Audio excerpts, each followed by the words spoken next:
ये कहानी एक डायन की है जिसे काली डायन कहते हैं। ये कहानी एक सचमुच की घटना है जो कि मैंने अपनी दादी से सुनी है और बहुत पुरानी है। कुछ लोगों का मानना है कि भूतों का कोई अस्तित्व नहीं होता है। आप लोग जानते हैं भगवान का अस्तित्व होता है तो भूतों का क्यों नहीं। सभी ने रामायण और महाभारत जैसे ग्रंथों में पढ़ा या किसी से सुना होगा कि भगवान जब इस धरती पर थे तब भी भूत पिशाच हुआ करते थे। भगवान निराकार है। निराकार का अर्थ होता है जिसका कोई आकार नहीं होता। जो लोग जिस रूप में भगवान को पूजते हैं भगवान उसी रूप में उन्हें दिखाई देते हैं। तो आज मैं आपको अपनी कहानी की ओर ले चलती हूँ। ये बहुत पुरानी बात है। तब पानी के ज्यादा साधन नहीं हुआ करते। लोग कुएं, बावड़ी, तालाब आदि से पानी पिया करते थे। तो ये कहानी भी एक तालाब की है जो कि उस काली डायन के जादू से अमृत से जहर बन गई। ये डायन कैसे बनी, कैसे इस तालाब का पानी विष बन गया, मैं आज आपको ये कहानी बताने जा रही हूँ। वीरपुर नाम का गांव था। उस गांव के मुखिया की पत्नी थी और उनकी शादी को काफी समय हो गया था, लेकिन उन्हें कोई औलाद नहीं थी। गांव के सब लोग उसे पांच कहा करते थे। सारे गांव वाले उसका मुंह भी देखना पसंद नहीं करते थे। उनका ये कहना था कि अगर उसका मुंह किसी ने देख लिया तो उनका पूरा दिन बेकार चला जाएगा। मुखिया की पत्नी थी इसलिए लोग थोड़ी बहुत बातचीत कर लिया करते थे। एक दिन गांव में एक फकीर बाबा भिक्षा मांगते हुए आ पहुंचे। भिक्षा लेते समय फकीर बाबा की नजर मुखिया की पत्नी के हाथ की रेखाओं पे पड़ गई।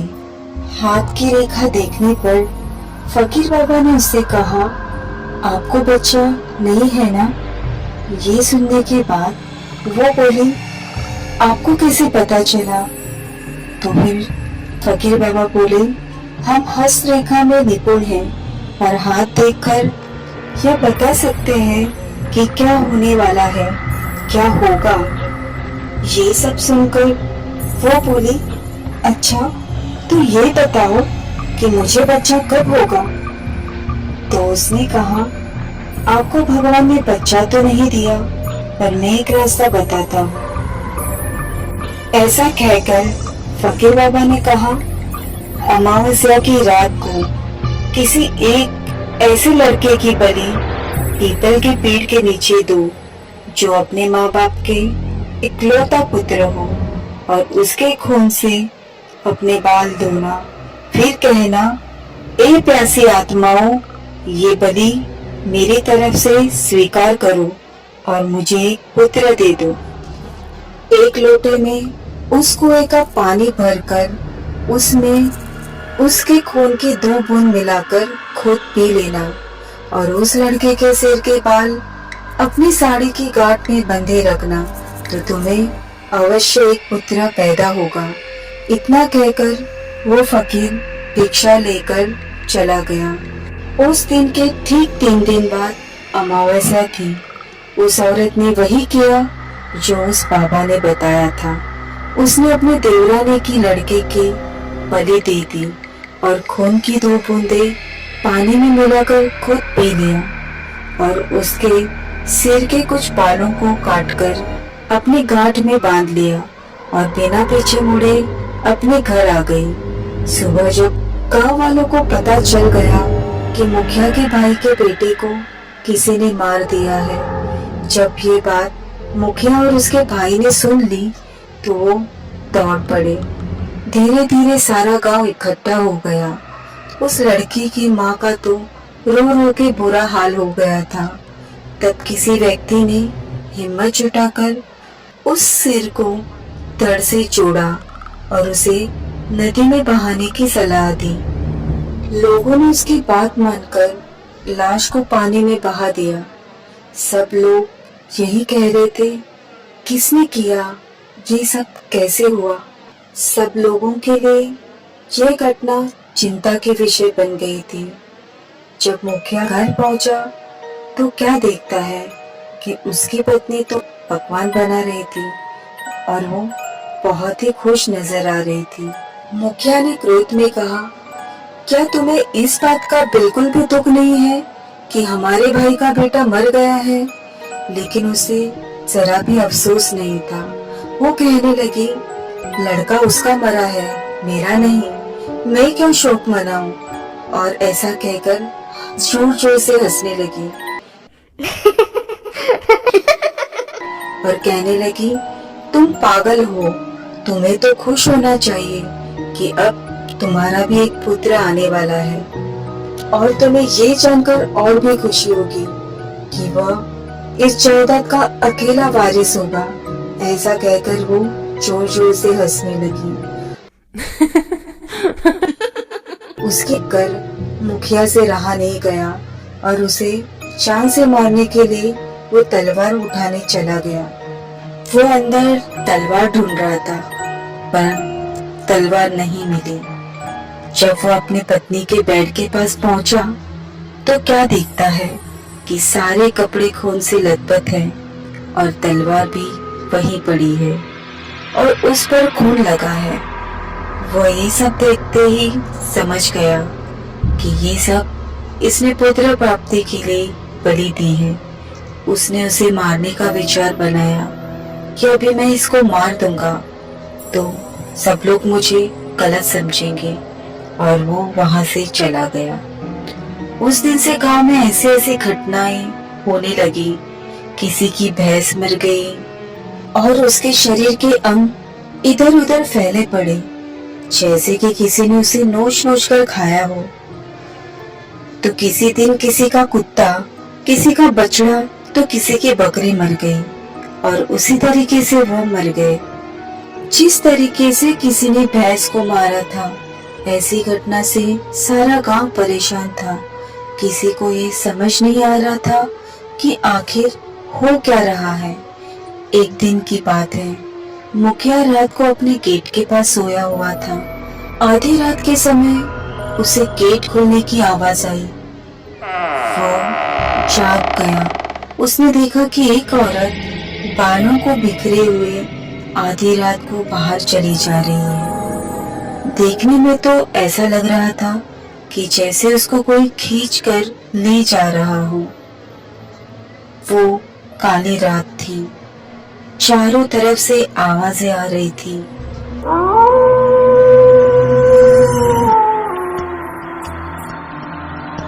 कई सियार तो कई कुत्ते भौंकने की आवाजें आने लगी थी, जैसे ये रात जाने क्या कयामत ढाएगी।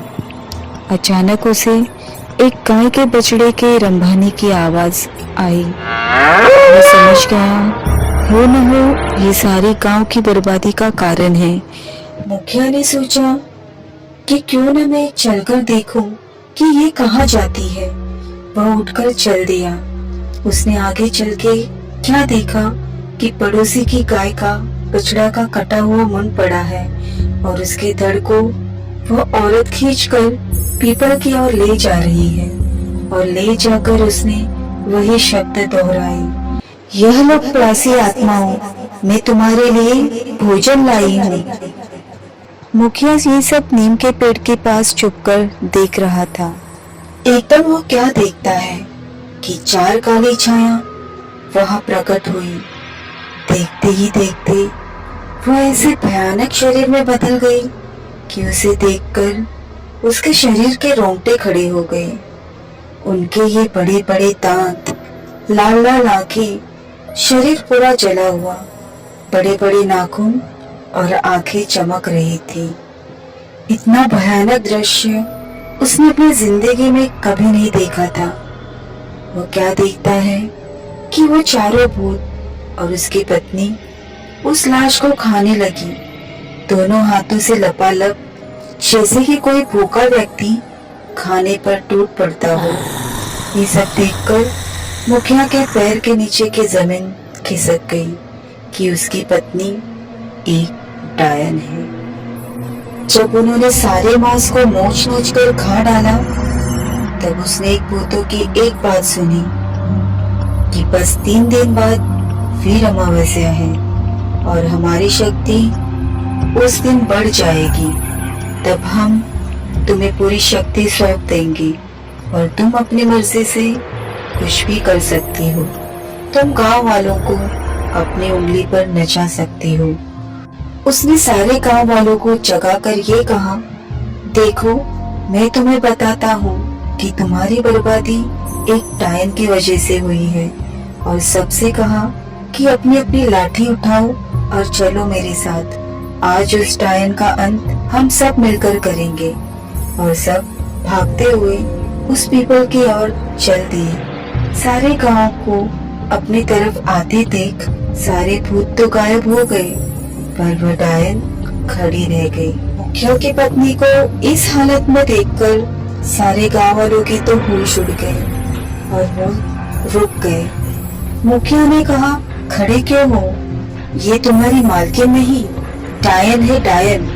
और यह बोलते हुए सब उसे लाठियों से मारने लगे। वो अपनी जान बचाकर भागी और भागते हुए उस कुएं में जा गिरी। उसकी साड़ी ऊपर अटक गई और वो चिल्लाते हुए बोलने लगी, बचाओ बचाओ। गाँव वालों ने कहा, इसे सजा अपने आप मिलेगी, लटके रहने दो इसे। वह चिल्लाती रही। सारे लोग उसका यह तमाशा देख रहे थे। वो चीखती रही, चिल्लाती रही, मुझे ऊपर निकालो, मुझे पानी पिलाओ। पर किसी ने उसकी मदद नहीं की। पर वो बार बार यही बोलती रही कि मैं तुम सब गाँव वालों को बर्बाद कर दूंगी। एक एक को मैंने पानी के लिए नहीं तरसाया तो मेरा नाम ही काली डायन नहीं। यही नाम दिया है ना तुम लोगों ने मुझे। मैं तुम लोगों को नहीं छोड़ूंगी। 2 दिन तक उसकी लाश यूं ही लटकती रही। तीसरे दिन अमावस्या थी। उस दिन की रात के बाद उस लाश का पता नहीं चला कि कहाँ गई उसकी लाश, जबकि कुआं बिल्कुल सूखा था। उस बात को काफी वक्त गुजर गया था। लोग उसके बारे में भूल चुके थे। कुछ दिन बाद ऐसी खबर सुनने मिली कि उस कुएं से आवाजें आती है। कभी वही बात सुनाई पड़ती है कि मैं तुम लोगों को पानी के लिए तड़पा दूंगी, और कभी रात में मंत्रों की आवाजें आती हैं। लोग उस राज को समझ रहे थे कि उसका जब तक शरीर नहीं जल जाता तब तक उसकी आत्मा भटकती रहेगी। कुछ दिनों बाद गांव के कुएं का अचानक पानी सूख गया तो वो लोग परेशान हो गए। फिर कुछ दिनों बाद क्या देखते हैं कि जिस कुएं में वो मरी थी वो पानी से भर गया है। ये आश्चर्य देखते कुछ लोगों ने कहा, क्या पता है कि उसी ने ये सब किया हो। तो कुछ लोग कह रहे थे कि उस बात को बहुत समय हो गया है, अब वो कहाँ यहाँ आएगी।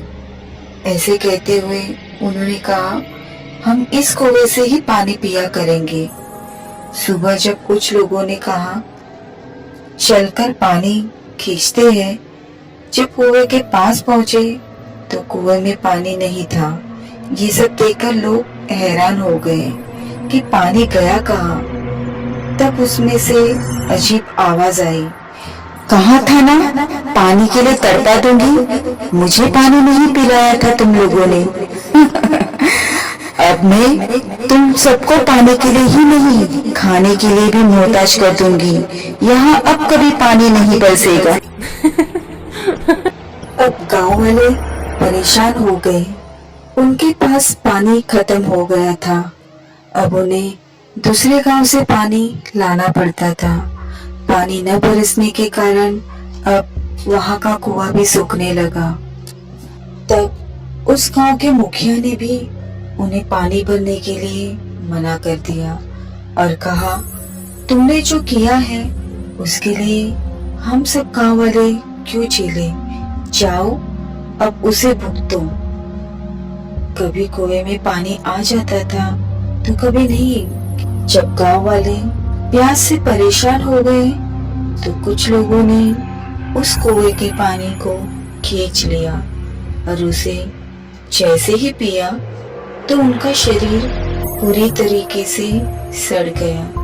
किसी को चर्म रोग तो किसी को हाथ पैर गलना शुरू हो गए। ये भयानक दृश्य देखकर और लोगों ने तो उसे छुआ तक नहीं। अब गांव वालों की बुरी दशा हो गई। सब लोग भगवान को याद करने लगे। भगवान, ये सब किस जन्म के पापों की सजा दे रहा है तू?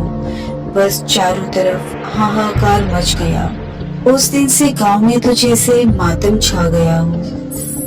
दूसरे दिन सुबह में उस गांव से एक बाबा आता हुआ नजर आया, जिसने सफेद वस्त्र और माथे पे तिलक, हाथ में कमंडल और एक हाथ में माला, बस राम का नाम लेते हुए चले आ रहे थे। सब गांव वालों ने उस बाबा को आते देख लिया।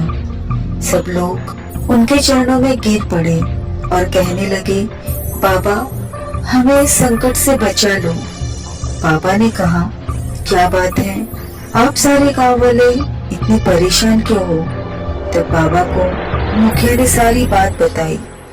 तब बाबा ने कहा कि मैं तुम्हारे इस काम में अवश्य मदद करूंगा और कहा मैं कल अपने शिष्य विराट को लेकर आऊंगा, क्योंकि इस काम के लिए मुझे एक सद्भाव और ईश्वर पर विश्वास करने वाले व्यक्ति की जरूरत है और वह बुद्धि में भी निपुण है। आप लोग धैर्य रखिए, मैं अवश्य वापस आऊंगा। ये कहकर बाबा वहां से चले गए। दूसरे दिन सूर्य उदय होने से पहले वो अपने शिष्य विराट के साथ उस गांव में पहुंच गए। सब लोगों ने बाबा को प्रणाम किया। बाबा ने कहा कि कुछ लोग जाकर पूजा का सामान लेकर आओ, मैं यहाँ पर हवन करूंगा।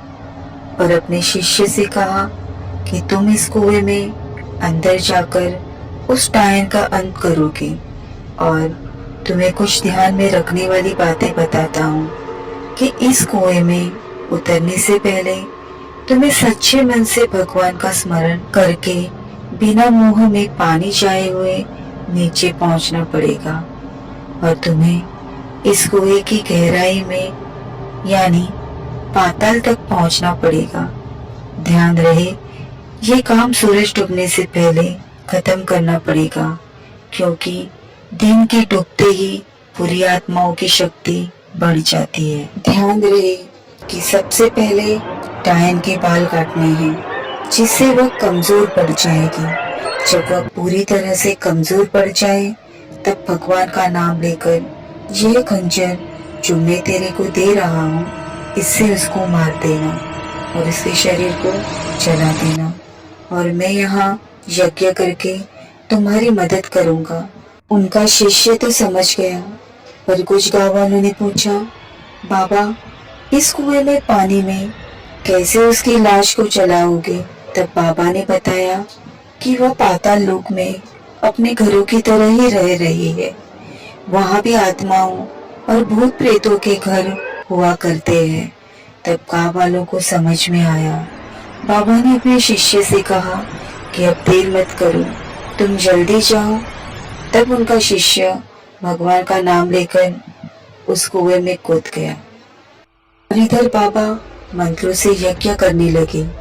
जब विराट वहां पहुंचा तो क्या दिखता है, काफी बड़ा खंडर है और कहीं से मंत्रों की आवाजें आ रही है। तो वो वहां जाकर देखता है कि एक औरत अपने बाल खुले छोड़कर आहुति आग में दिए जा रही है। जैसे ही वो उसके पास पहुंचा तो उसे पता चल गया और वो पीछे मुड़कर देख के बोली, कौन हो तुम और यहाँ क्यों आए हो? वो बोला, मैं विराट हूँ और गांव वालों की तरफ से मैं तुम्हें यहाँ मारने के लिए आया हूँ। और वो जोर जोर से हंसने लगी। तुम मरोगी। मुझे मारने के लिए गांव वालों ने इतना साधारण मनुष्य भेजा है, तुझे भेजा है, और तू मरने चला आया। लौट जा और अपने प्राण बचा ले, मुझसे नहीं तो। वह बोला, नहीं तो क्या, मुझे मार डालोगी? वो बोली, समझदार हो। फिर वो बोला, तू अपने प्राण बचाना चाहती है ना, तो इस गांव और इस कुएं को छोड़कर चली जाओ, नहीं तो मुझे मारना होगा। उसने इतना कहकर जैसे ही उसके ऊपर उसे मारने को झपटा, वो एकदम गायब हो गई और उसका वार खाली निकल गया। अब बस उसे उसकी आवाज सुनाई दे रही थी। अब वह क्या करे? उसके पीछे से उसे एक बार उसने उसे ऐसा मारा कि उसका सिर दीवार से टकराया और वो वहीं पे बेहोश हो गया। तभी उसे उसके गुरु की आवाज सुनाई थी, बेटे, अपनी आत्मा की शक्ति से देख और भगवान का ध्यान लगा, तुझे सब कुछ नजर आएगा। उसने भगवान का ध्यान करके आंखें खोली तो उसे वो डायन दीवार पे चिपके हुए नजर आई और उसके बाल दिख रहे थे। तभी उसको गुरु की बात का ध्यान आया तो उसने झट से उसके बाल काट दिए और वो झट से उसको मारने के लिए खंजर उठाया। डायन बहुत कमजोर हो चुकी थी तो वो गिड़गिड़ाने लगी कि तुम आदमी हो, मैं औरत, और मैं निहत्ती हूँ, तो मुझे छोड़ दो, और रोने लगी। बाल काटने से उसकी सारी शक्ति कमजोर पड़ गई। पहले तो उसे उस पर दया आई, पर जब गांव वालों के दुख को याद किया तो उसने देर न करते हुए वो खंजर उसके सीने के बीच उतार दिया और उस अग्निकुंड में उसके शरीर को जला दिया। उसकी आत्मा चीखती चिल्लाती हुई कहने लगी, मैं वापस आऊंगी, मैं वापस आऊंगी। ऐसा कहकर वो कुएं से ऊपर से निकल गई। जब गांव वालों ने वो आत्मा देखी तो वो लोग डर गए। तब बाबा ने कहा, अब कोई डरने की बात नहीं है, अब इसका शरीर खत्म हो चुका है, अब ये तुम्हारा कुछ भी नहीं बिगाड़ सकती। तभी विराट कुएं से बाहर आया। तब गांव वालों ने उसे बधाई दी और कहा, अगर तुम ना होते तो पता नहीं हमारा क्या होता। तब विराट ने कहा, ये सब तो भगवान की कृपा है। तब बाबा ने गांव वालों से कहा, अब तुम खुशी खुशी से इस कुएं का पानी पी सकते हो। सभी गांव वालों ने पानी पिया और बाबा का आदर सत्कार किया। तभी जोर जोर से बादल गरजे और पानी बरसने लगा और गांव वाले खुशी से झूम उठे। तब उस गांव में फिर से खुशहाली छा गई। पर मनुष्य एक खुशी के लिए इतनी हत्याएं करे तो वो खुशी नहीं, खुदकुशी है, क्योंकि ऐसे लोगों को भगवान भी अपने शरण में भी नहीं लेता। क्या पता वो बाबा जी ही भगवान ही बनकर आए हो। तो दोस्तों, ये थी काली डायन की कहानी। आपको ये कहानी कैसी लगी हमें कमेंट्स करके जरूर बताइए।